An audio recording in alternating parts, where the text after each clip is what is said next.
আমি ভাইয়ের পক্ষ থেকে লাল গোলাপ শুভেচ্ছা। আমি ভাইয়ের পক্ষ থেকে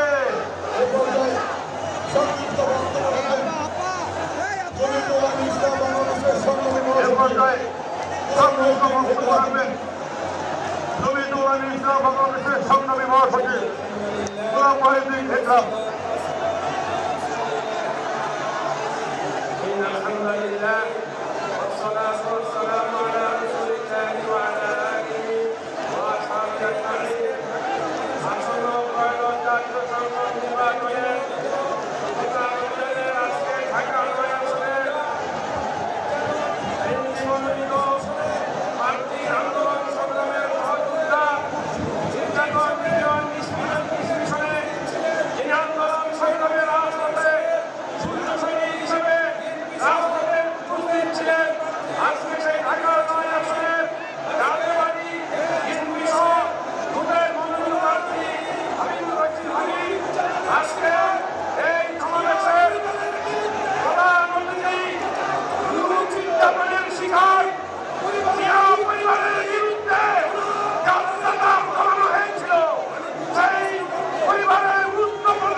মুক্তি বলে ঠাট্টা করবেন, বিদ্রুপ করেছেন, লজ্জা লাগে না, সুদৃঢ়ভাবে ঘোষণা করতে চাই আগামীতে তারেক রহমান সরকার পরিচালনা আসলে তার নেতৃত্বে হাজার হাজার মুক্তি পয়দা হবে। আজকে আমি বাইতুল মুকাররমের খতিব সারা দেশের আলেম ওলামা, পীর মাশায়েখ, খানকার পীরেরা, দরবারের শাস্ত্রীরা এবং ইমাম মুয়াজ্জিন খতিব খালেদ সহ মাদ্রাসার শিক্ষক, মুহাদ্দিস, মুফতি এবং মুফাসসিররা সহ লক্ষ লক্ষ আলেম আজকে তারেক রহমানের পাশে দাঁড়িয়েছে। আজকে তারেক রহমানের পাশে দাঁড়িয়ে এই কথা বলতে চাই, ইসলামে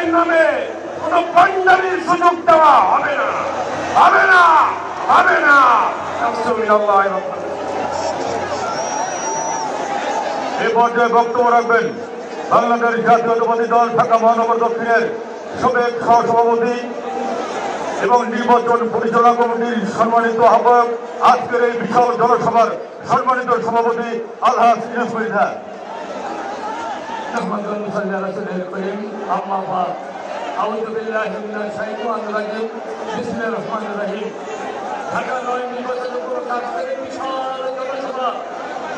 সম্মানিত প্রধান অতিথি, আমাদের প্রিয় নেতা বাংলাদেশ জাতীয়তাবাদী দল চেয়ারম্যান সংগ্রামী জননেতা তারেক রহমান, আমাদের মধ্যে উপস্থিত আছে আজকের সভাপতি কর্মকর্তা, বাংলাদেশ জাতীয়তাবাদী দল কর্তৃক মনোনয়ন প্রার্থী, আমাদের প্রিয় নেতা, পরিচ্ছন্ন রাজনীতি, পরিচ্ছন্ন সামাজিক ব্যক্তিত্ব, মানবিক গুণাবলী গুণান্বিত, সে আমাদের এলাকার মানুষের সম্পর্ক, সে প্রিয় নেতা ধানের শীষের কান্দানি হাবিবুর রহমান হাবিব সহ আজকের সঞ্চালক আমাদের ঢাকা মহানগরী সংগ্রামী ডক্টর ইমরান মাহমুদ, ক্ষমতা থানা বিএনপি সংগ্রামী সাবেক কমিশনার হাজি গোলাম হোসেন সহ সংগ্রাম পঞ্চায়েত নেতৃবৃন্দ, প্রিয় ভাই ও বোনেরা, প্রিয় এলাকাবাসী, আসসালামু আলাইকুম ওয়া রাহমাতুল্লাহি ওয়া বারাকাতুহু।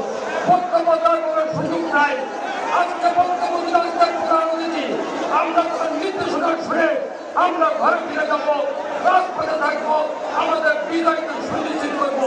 প্রিয় ভাই ও বোনেরা, আগামী 12 তারিখ নির্বাচন, এই নির্বাচনকে সামনে রেখে আমরা বলতে চাই, আমরা ধানের শীষে ভোট চাই কেন? কারণ হাবিবুর রশিদ হাবিব আমাদের ঘরের ছেলে, আমাদের এলাকার সন্তান, এই মাদক 20 নম্বরের বাড়ি এখানে বেড়ে উঠেছে। আজকে সেই হাবিবুর রশিদ হাবিবকে আমরা যদি বিজয়ী করতে পারি, আমাদের উন্নয়নের ধারাবাহিকতা অব্যাহত থাকবে। আমার বিশ্বাস, হাবিবকে যদি বিপুল ভোটে বিজয়ী করতে পারি, হাবিব মন্ত্রী হবে ইনশাল্লাহ। এই মন্ত্রী হয়ে আমাদের এলাকার আরো উন্নয়ন করতে পারবে। আমি বক্তব্য বাড়াতে চাই না। আসুন প্রিয় ভাইয়ের আমার, সকল কথাকে ভুলে গিয়ে ঐক্যবদ্ধভাবে আজকে থেকে আমরা রাজপথে কেন্দ্রগুলোতে সকলে মিলে ধানের শীষের বিজয় সুনিশ্চিত করি এবং এই এলাকার অভিভাবক এবং হাবিবের পরিশ্রম শ্রম এইটা নিয়ে আমরা ঢাকা উন্নয়ন করবো, এই প্রত্যাশা ব্যক্ত করে সবাইকে ধন্যবাদ অভিনন্দন মোবারকবাদ জানিয়ে আমি আমার বক্তব্য এখানে শেষ করছি। আল্লাহ হাফেজ। বাংলাদেশ জিন্দাবাদ। সকলকে ধন্যবাদ। আসসালামু আলাইকুম ওয়া রাহমাতুল্লাহি ওয়া বারাকাতুহু। আজকের এই বিশাল জনসভা জনসমুদ্র ঢাকা নয় আসনের বিএনপির মনোনীত প্রার্থী এখন আপনাদের সামনে বক্তব্য রাখবেন। এই পর্যায়ে বক্তব্য রাখবেন বাংলাদেশ জাতীয়তাবাদী ছাত্র দলের সাবেক সফল সাধারণ সম্পাদক, বিএনপির জাতীয় নির্বাহী কমিটির অন্যতম সদস্য, ঢাকা নয় আসনের বিএনপির মনোনীত প্রার্থী, ধানের শীষের মনোনীত প্রার্থী, বিএনপির চেয়ারম্যান জনাব তারেক রহমানের স্নেহধন্য এলাকার মাটি ও মানুষের নেতা, সবুজবাগ খিলকা মুগদার গণমানুষের প্রিয় নেতা, আজকের এই বিশাল জনসভা জনসমুদ্রের প্রধান বক্তা সংগ্রামী জনতা হাবিবুর রশিদ হাবিব বক্তব্য রাখবেন। সংগ্রামী জনতা হাবিবুর রশিদ হাবিব। বিসমিল্লাহির রহমানির রহিম। আসসালামু আলাইকুম ওয়া রাহমাতুল্লাহি ওয়া বারাকাতুহু। আজকে আপনারা দীর্ঘ 18 বছর যে নেতাকে দেখার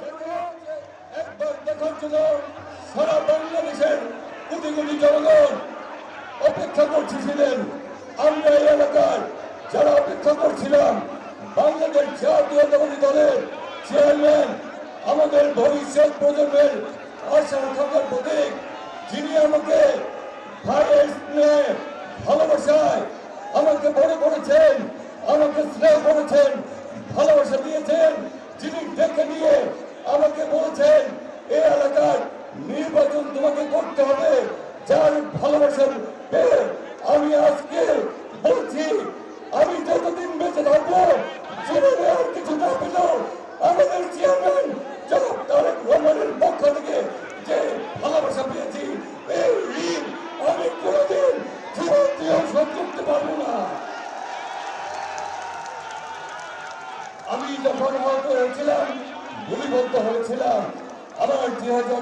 লেগেছিল তখন এখানে বেলা উপস্থিত রয়েছেন সেই উনি তখন আমি অপারেশন থিয়েটার থেকে বের হওয়ার পর প্রথম যার ফুলটি আমার কানে লেগেছিল দেখি বলছেন আজকের এই সভার প্রধান অতিথি বাংলাদেশ জাতীয়তাবাদী দলের চেয়ারম্যান আমাদের আশা আকাঙ্ক্ষার প্রতীক আমাদের ভবিষ্যৎ বাংলাদেশ যার দিকে তাকিয়ে রয়েছে যিনি বাংলাদেশের পরিকল্পনা নিয়ে এসেছেন তার শব্দ প্রথম অপারেশন থিয়েটার থেকে আমার কানে এসেছিল আজকের সভার প্রধান অতিথি জনাব তারেক রহমানের কণ্ঠস্বর সেদিন আমার কানে এসেছিল।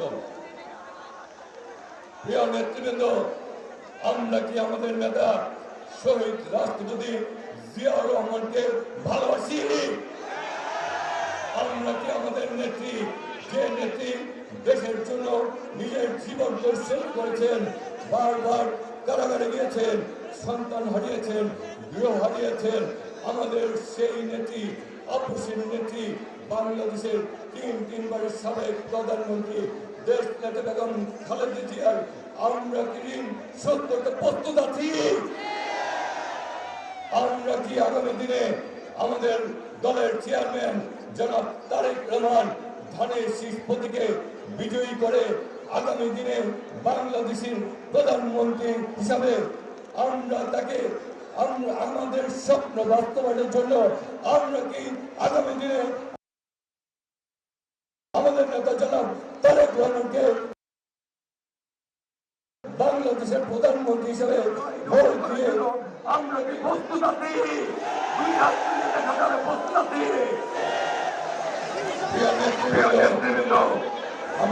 আমাদের এলাকায় আমাদের অনেক সমস্যা রয়েছে, আজকে ভাইদের উপস্থিত রয়েছে।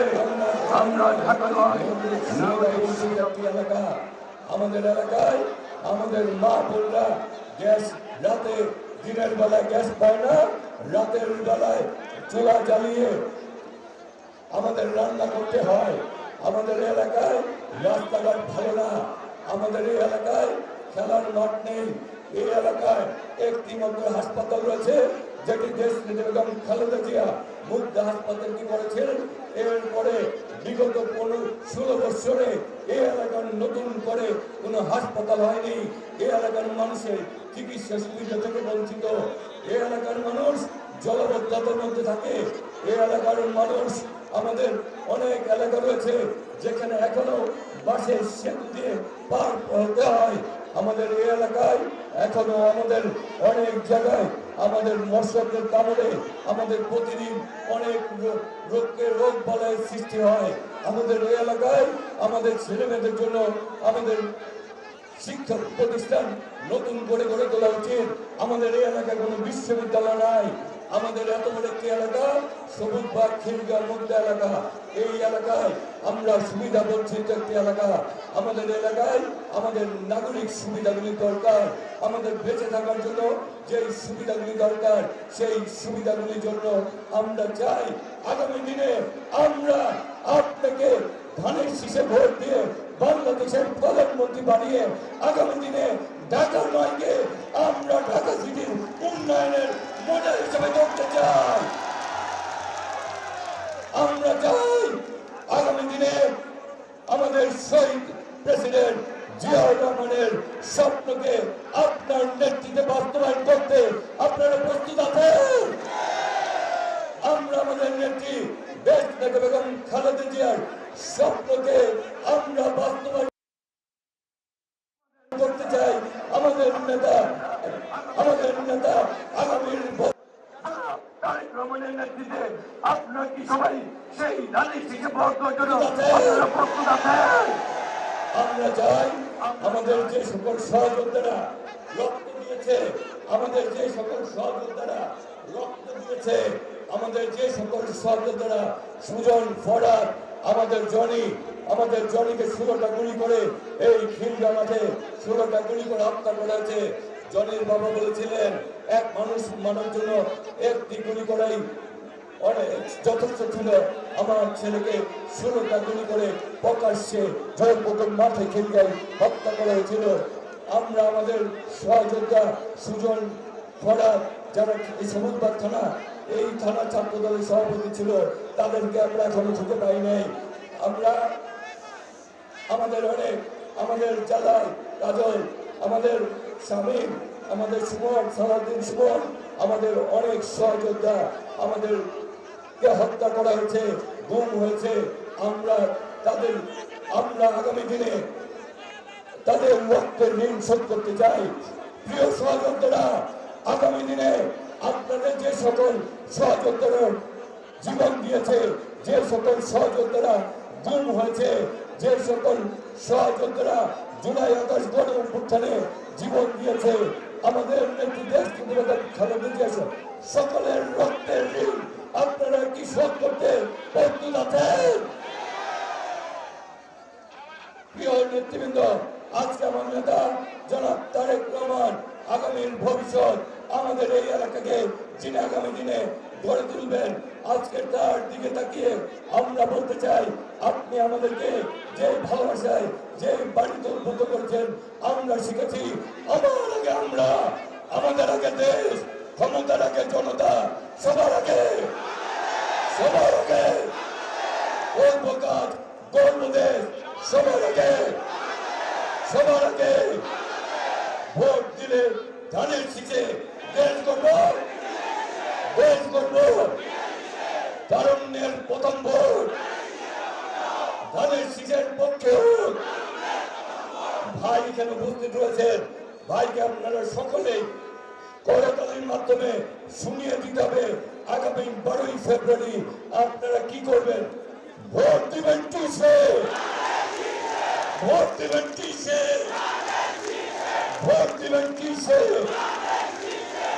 শহীদ রাষ্ট্রপতি জিয়া রহমান অমর হোক, দেশ নেত্রী বেগম খালেদা জিয়া অমর হোক, বাংলাদেশ জাতীয়তাবাদী দলের চেয়ারম্যান, আমাদের প্রাণের দল বাংলাদেশ জাতীয়তাবাদী দলকে আগামী দিনে যেটি গড়ে তুলবেন, যার ভালোবাসা স্নেহ পেয়ে আমি আজকে ধন্য হয়েছি।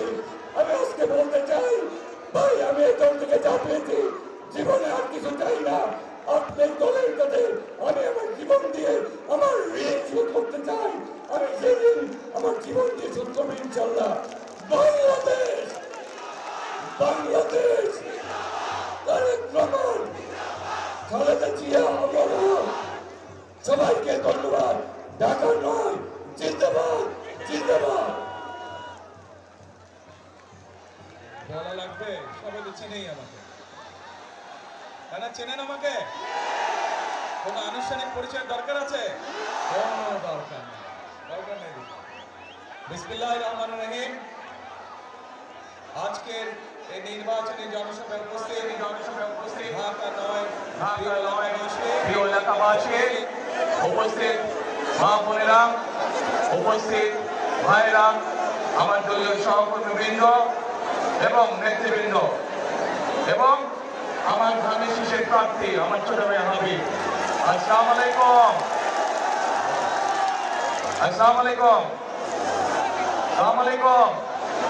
ভালো আছেন সবাই? আলহামদুলিল্লাহ। প্রিয় ভাই বোনেরা, আজকে এই জনসভায় আসার পরে আমার কাছে এখন মনে হচ্ছে এই যে আমি হাবিবকে আজকে ধানের শীষ তুলে দিয়েছি হাতে, আমার মনে হয় সিদ্ধান্তটা আমি সঠিক গ্রহণ করেছি। এখন প্রিয় ভাই বোনেরা, এই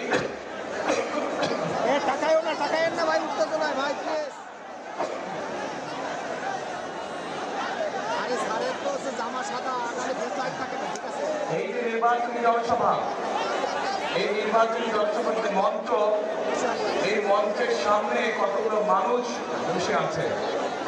এই মানুষগুলোর হাতে, কারো হাতে জনির একটা ছোট্ট প্ল্যাকার্ড, কারো হাতে সুমনের একটি প্ল্যাকার্ড, কারো হাতে ফরহাদের একটি প্ল্যাকার্ড, কারো হাতে কাজলের একটি প্ল্যাকার্ড, কারো হাতে জালালের একটি প্ল্যাকার্ড, কারো হাতে আফসারের একটি প্ল্যাকার্ড।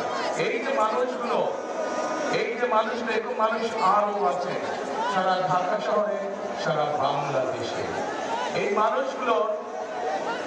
মানুষগুলো বসে আছেন, যে নাম আমি বললাম, এই মানুষগুলো আজকে আমাদের মাঝে নেই। কিন্তু এই মানুষগুলো কেন নেই? এই মানুষগুলো এই যে 12 তারিখে নির্বাচনে যে আপনারা ভোট দিতে যাবেন, অর্থাৎ আপনাদের যে রাজনৈতিক অধিকার আপনারা প্রয়োগ করতে যাচ্ছেন, এই অধিকার আদায়ের জন্য এই মানুষগুলোকে শহীদ হতে হয়েছে। এই মানুষগুলো সহ আরো লক্ষ লক্ষ মানুষ অবর্ণনীয় নির্যাতন অত্যাচার সহ্য করছে, কিন্তু তারা বাংলাদেশের মানুষের অধিকারকে প্রতিষ্ঠিত করেছে। তারা এই দেশ থেকে স্বৈরাচারকে গত 5ই আগস্ট বিদায় করেছে। প্রিয় ভাই বোনেরা, আজ 12 তারিখে বাংলাদেশের মানুষের বহুল প্রত্যাশিত সেই নির্বাচন, যেখানে মানুষ তার ইচ্ছা মতন, তার পছন্দের মতন মানুষদেরকে ভোট দিতে চায়, সেই পরিস্থিতি আজকে তৈরি হয়েছে। এখন প্রিয় ভাই বোনেরা, এই যে পরিস্থিতি, এই যে ভোট দেওয়া, এই যে 12 তারিখের যে বিষয়টি, এইটি শুধুমাত্র ভোট দেওয়ার ভিতরে সীমাবদ্ধ রাখলে চলবে না। যেমন আমরা ভোট দিব, বাংলাদেশের মানুষ ভোট দিয়ে তাদের প্রকৃত জনপ্রতিনিধি, প্রকৃত বন্ধুকে বের করে নিয়ে আসবে, নির্বাচিত করবে, নির্ধারিত করবে। ঠিক একইভাবে এই নির্বাচনটি কিন্তু হতে হবে আরেকটি লক্ষ্য, এই নির্বাচনের আরেকটি উদ্দেশ্য থাকবে। কি সেই লক্ষ্য বা কি সেই উদ্দেশ্য? সেই লক্ষ্য বা উদ্দেশ্য হচ্ছে দেশকে আমাদের পুনর্গঠন করতে হবে। বাংলাদেশকে পুনর্গঠন করতে হবে, নতুন করে তৈরি করতে হবে। আপনারা কি দেশ পুনর্গঠনে আছেন?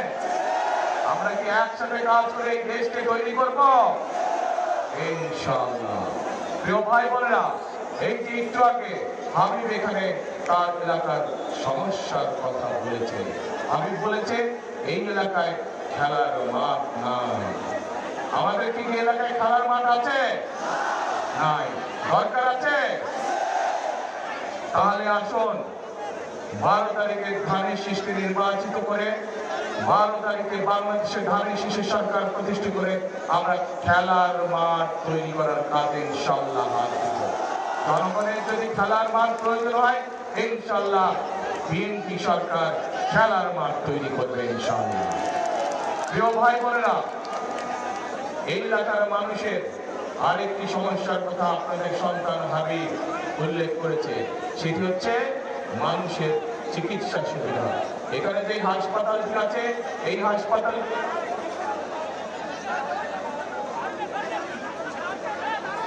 হাসপাতালটিও কিন্তু দেশনেত্রী খালেদা জিয়া গতবার যখন দেশ পরিচালনার দায়িত্বে ছিলেন, সেই সময় উনি হাসপাতালটা তৈরি করেছিলেন। কিন্তু সময়ের সাথে সাথে হাসপাতালের রোগীর এটা বেড়েছে, মানুষের সংখ্যা বেড়েছে, কিন্তু গত 16 বছরে আমরা মেগা প্রজেক্ট দেখেছি, কিন্তু জনগণের স্বাস্থ্য সেবার উন্নয়ন আমরা দেখি না। মেগা প্রজেক্টের নামে আমরা দুর্নীতি দেখেছি, মেগা দুর্নীতি। দেশ থেকে বছরে $16 বিলিয়ন পাচার হয়ে গিয়েছে, কিন্তু জনগণের স্বাস্থ্য সেবাটা বৃদ্ধি করার জন্য যে হাসপাতালের সুযোগ সুবিধা বৃদ্ধি হবে, সেই কাজটি হয়নি জনগণের জন্য। প্রিয় ভাই বোনেরা, এই কাজটি আমাদেরকে করতে হবে। এই এলাকার মানুষের স্বাস্থ্য সুবিধা যাতে পায় মানুষ, সেই জন্য হাসপাতালের সুযোগ সুবিধা বৃদ্ধি করতে হবে। এখন হাসপাতালের সুযোগ সুবিধা যদি আমাদের বৃদ্ধি করতে হয়, তাহলে তো ভাই এই হাসপাতাল তো ধানের শীষই তৈরি করেছিল, তাহলে তো আবার ধানের শীষের কি দরকার? সরকার দরকার। কি দরকার? ধানের শীষের সরকার দরকার। এখন প্রিয় ভাইরা, ভাই বোনেরা, ইনশাআল্লাহ সেই হাসপাতালের ইনশাআল্লাহ বন্দোবস্ত আমরা করবো ধানের শীষ সরকার গঠন করে। প্রিয় ভাই বোনেরা, আমি আসার সময় দেখেছি রাস্তার কি দুরবস্থা। আমার তো ধারণা ছিল বিদেশে যখন ছিলাম এত উন্নয়নের গল্প শুনেছিলাম, ভাবলাম রাস্তাঘাট বোধহয় ঠিক আছে, কিন্তু শুধু এই এলাকা না, এই এলাকা সহ সারা বাংলাদেশে আমি দেখেছি কিভাবে রাস্তাগুলো ভেঙে চলে চুরমার হয়ে গিয়েছে। আমাদেরকে এলাকার মানুষের চলাচলের জন্য রাস্তাঘাটও আমাদেরকে নির্মাণ করতে হবে, সেই কাজে ইনশাআল্লাহ আমরা হাত দিব। একই সাথে জলবদ্ধতার যে সমস্যা আছে, এই জলবদ্ধতার সমস্যা এই এলাকা সহ সারা ঢাকা শহরে আছে। সারা ঢাকা শহরের মানুষ বর্ষাকালে কষ্টে ভুগতে হয়। ইনশাআল্লাহ আপনাদেরকে আমি এতটুকু বলতে পারি, বিএনপি সরকার গঠন করার সাথে সাথে আগামী নির্বাচনে ধানের শীষ সরকার গঠন করার সাথে সাথে দ্রুততার সাথে প্রত্যেক এলাকায় আমরা জলবদ্ধতা সমস্যার সমাধানের কাজে হাত দিব। এবং কিন্তু সেই কাজ করতে গেলে প্রিয় ভাই বোনেরা, আপনাদের শক্তিশালী সমর্থন দরকার, আপনাদের সহযোগিতা দরকার। কারণ যে সকল ব্যক্তিদের কারণে বিভিন্ন জায়গায় নদী নালা বন্ধ হয়ে গেছে, ড্রেনেজটা বন্ধ হয়ে গিয়েছে, আপনারা যদি আমাদের পাশে থাকেন তাহলে সেই সকল কিছু আমরা উদ্ধার করতে পারবো, সেই সকল কাজ আমরা করতে পারবো। আছেন নাকি আমার সাথে? ইনশাআল্লাহ। প্রিয় ভাই বোনেরা, আমাদের এখানে আপনাদের এলাকায় আরেকটি খুব সম্মত বড় একটি বিষয় আছে, সেটি হচ্ছে একটি ব্রিজের কথা। গ্যাস আসছে, গ্যাস সারা বাংলাদেশের সমস্যা, আমাদের নতুন গ্যাস ফিল্ড বের করতে হবে। এখনো বাচ্চা সেতু আছে, এত উন্নয়নের গল্প শুনলাম, কি হলো তো? ইনশাআল্লাহ বাঁশের সেতু যেগুলো আছে এগুলো মানুষের চলাচলের জন্য ইনশাআল্লাহ আমরা দ্রুততার সাথে এগুলো পাকা ব্যবস্থা করব, যাতে মানুষ সহজে তার কর্মস্থল থেকে আবাসস্থল এবং আবাসস্থল থেকে কর্মস্থলে যেতে পারে। ইনশাআল্লাহ এটা আমরা সরকার গঠন করার সাথে হাবিব তিনি আমার মনে করে দেব। প্রিয় ভাই বোনেরা, আমি আগেই বলেছি এই যে নির্বাচন আসছে, এই নির্বাচনে যেমন আমরা আমাদের রাজনৈতিক অধিকারকে প্রতিষ্ঠিত করতে চাইছি, ঠিক একইভাবে আমরা এই নির্বাচনকে কাজে লাগাতে হবে দেশ গঠনের কাজে। এই মুহূর্তে প্রিয় ভাই বোনেরা, বাংলাদেশে যতগুলো রাজনৈতিক দল আছে যারা নির্বাচন করছে, তাদের মধ্যে একমাত্র বিএনপি সেই রাজনৈতিক দল, যেই রাজনৈতিক দলের কর্মসূচি আছে, যেই রাজনৈতিক দলের পরিকল্পনা আছে দেশ গঠনের, যাদের কর্মসূচি আছে দেশের মানুষের ভাগ্য পরিবর্তনের জন্য। প্রিয় ভাই বোনেরা, বিএনপি এই মুহূর্তে একমাত্র রাজনৈতিক দল যাদের অভিজ্ঞতা আছে দেশ পরিচালনা করার জন্য। এই মুহূর্তে আর কোন রাজনৈতিক দল আছে যাদের অভিজ্ঞতা আছে দেশ চালানোর? নাই প্রিয় ভাই বোনেরা, দেশ চালানোর অভিজ্ঞতার কারণ নাই। কাজেই এই 20 কোটি মানুষের দেশের যে সকল সুবিধা অসুবিধা সমস্যা আছে সেগুলো যদি সমাধান করতে হয়, একমাত্র সেগুলি বিএনপির পক্ষে করা সম্ভব। কারণ অতীতে আমরা দেখেছি 1974 সালে যখন দুর্ভিক্ষ হয়েছিল, পরবর্তীতে যখন শহীদ রাষ্ট্রপতি জিয়াউর রহমানের কাঁধে এসে দেশ পরিচালনার দায়িত্ব পারে, জিয়াউর রহমান শুধু দুর্ভিক্ষ কবল থেকে বাংলাদেশকে রক্ষা করেন নাই, উনি বাংলাদেশের খাদ্য উৎপাদন দ্বিগুণ করেছিলেন, একই সাথে বিদেশে খাদ্য পর্যন্ত রপ্তানি করেছিলেন। আগে দুর্ভিক্ষ পীড়িত বাংলাদেশকে খাদ্যে স্বয়ংসম্পূর্ণ করেছিল বিএনপি সরকার শহীদ জিয়ার নেতৃত্বে। প্রিয় ভাই বোনেরা, 90-এর স্বৈরাচারের বিদায়ের পরে যখন দেশে কর্মসংস্থানের সমস্যা, যখন দেশে বিভিন্ন অরাজকতা, সেই সময় দেশনেত্রী খালেদা জিয়া শক্তভাবে মাছ ধরেছিলেন বলে আজকে আমরা দেখেছি যে 90-এর সেই প্রথম খালেদা জিয়ার প্রথম শাসনামলে হাজার হাজার মিল ফ্যাক্টরি হয়েছিল এবং মানুষের কর্মসংস্থানের ব্যবস্থা হয়েছিল।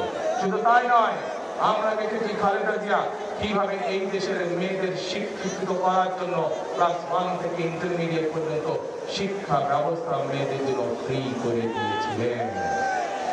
প্রিয় ভাই বোনেরা, এই সকল বিষয় থেকে প্রমাণিত হয় যে দেশ যদি পরিচালনা করতে কেউ জানে, কোন রাজনৈতিক দল জানে, সেটি হচ্ছে বিএনপি।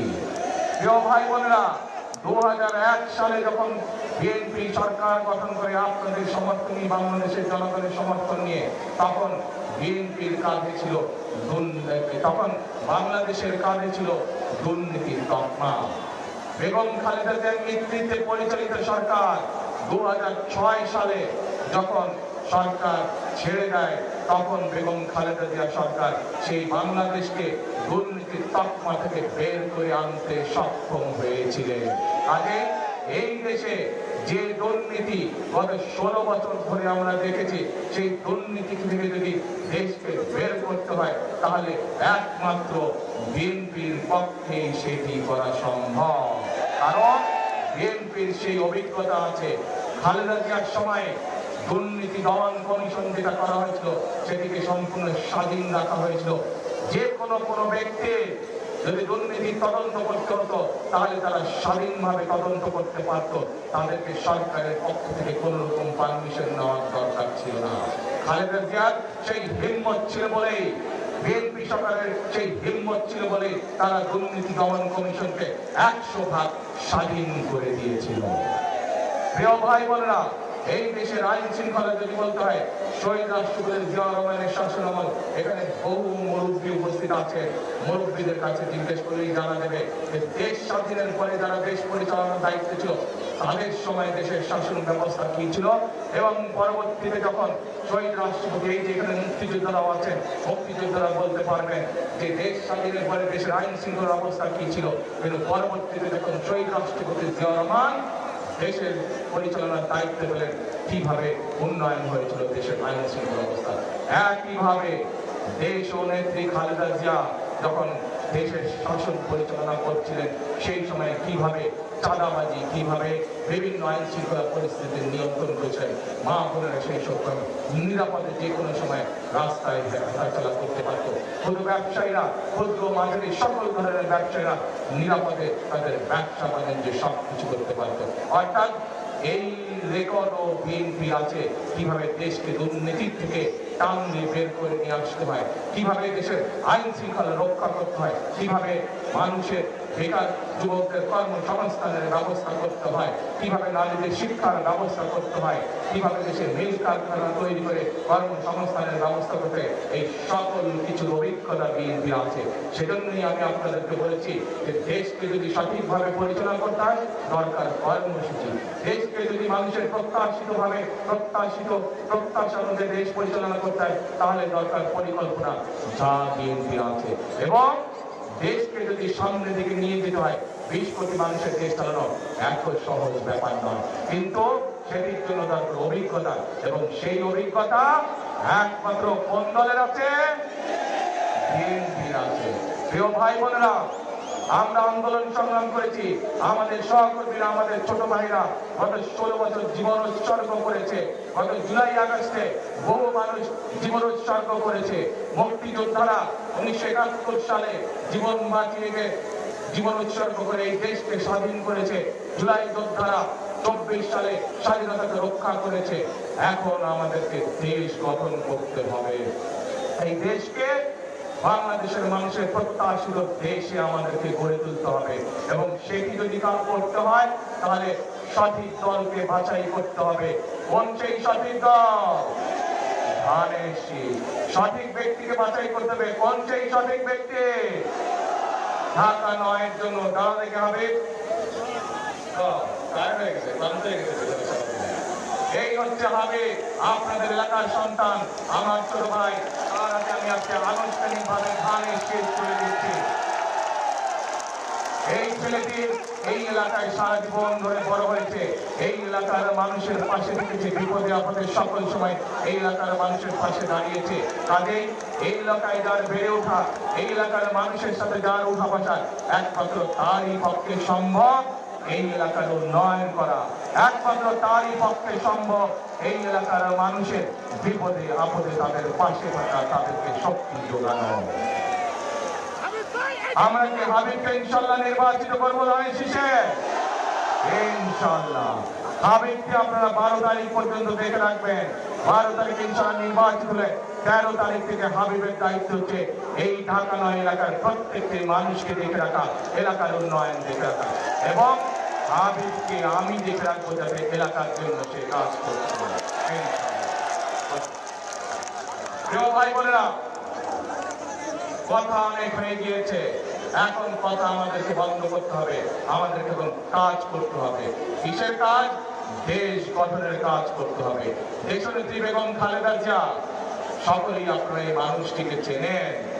এই মানুষটি শত অত্যাচার, নির্যাতন, জুলুমের মুখোমুখি হয়েছে, এবং তার সাক্ষী এখানে উপস্থিত প্রত্যেকটি মানুষ। কিন্তু এই খালেদা জিয়াকে প্রস্তাব দেওয়া হয়েছিল স্বৈরাচারের পক্ষ থেকে যে উনি যদি বিদেশ চলে যান তাহলে সকল জেল জুলুম থেকে তাকে মুক্তি হবে। খালেদা জিয়া একটি কথা বলেছিলেন, বাংলাদেশ আমার প্রথম ঠিকানা, বাংলাদেশ আমার শেষ ঠিকানা, বাংলাদেশের মানুষ আমার পরিবার, আমি এদেরকে ছেড়ে কোথাও যাব না। প্রিয় ভাই খালেদা জিয়া আপনাদেরকে ছেড়ে কোথাও যান নাই। একইভাবে শহীদ রাষ্ট্রপতি জিয়াউর রহমান বাংলাদেশের স্বার্থের সাথে কম্প্রোমাইজ করেননি বলে তাকেও সেদিন শাহাদাত বরণ করতে হয়েছিল ষড়যন্ত্রকারীদের হাতে। প্রিয় ভাই বোনেরা, এই দেশ খালেদা জিয়াউর রহমানের যে প্রথম এবং শেষ ঠিকানা, একইভাবে আমরা যারা এখানে উপস্থিত আছি প্রত্যেকটি মানুষের প্রথম এবং শেষ ঠিকানা কোনটি? বাংলাদেশ। আসুন এই বাংলাদেশকে আমাদেরই গড়ে তুলতে হবে। এই বাংলাদেশের মানুষের ভাগ্যের পরিবর্তন আমাদেরকেই করতে হবে। অন্য দেশ যদি তাদের মানুষের ভাগ্যের পরিবর্তন করতে পারে, অন্য দেশ যদি তাদের দেশের ভাগ্যের পরিবর্তন করতে পারে, আমরা কেন তাহলে করতে পারবো না? পারবো আমরা ইনশাআল্লাহ। প্রিয় ভাই বোনরা, আসুন 12 তারিখে নির্বাচন শুধু ভোটের নির্বাচন হবে না, 12 তারিখে নির্বাচন হবে দেশ গঠনের নির্বাচন। 12 তারিখে নির্বাচন হবে মানুষের ভাগ্য পরিবর্তনের নির্বাচন। 12 তারিখে নির্বাচন হবে দেশের ভাগ্য পরিবর্তনের নির্বাচন। সেজন্যই আমি সবসময় একটি কথা বলি, করব কাজ গড়ব দেশ সবার আগে। সবার আগে কিভাবে বাংলাদেশ করব কাজ? শুনি না জোরে, করব দেশ সবার আগে বাংলাদেশ। প্রিয় ভাই বোনেরা, আসুন আজকের এই নির্বাচনী জনসভার প্রতিজ্ঞা হোক, আজকের এই নির্বাচনী জনসভার শপথ হোক আমাদের করব কাজ করব দেশ সবার আগে বাংলাদেশ। আল্লাহ হাফেজ। বাংলাদেশ জিন্দাবাদ। বাংলাদেশ জাতীয়তাবাদী দল জিন্দাবাদ। আসসালামু আলাইকুম।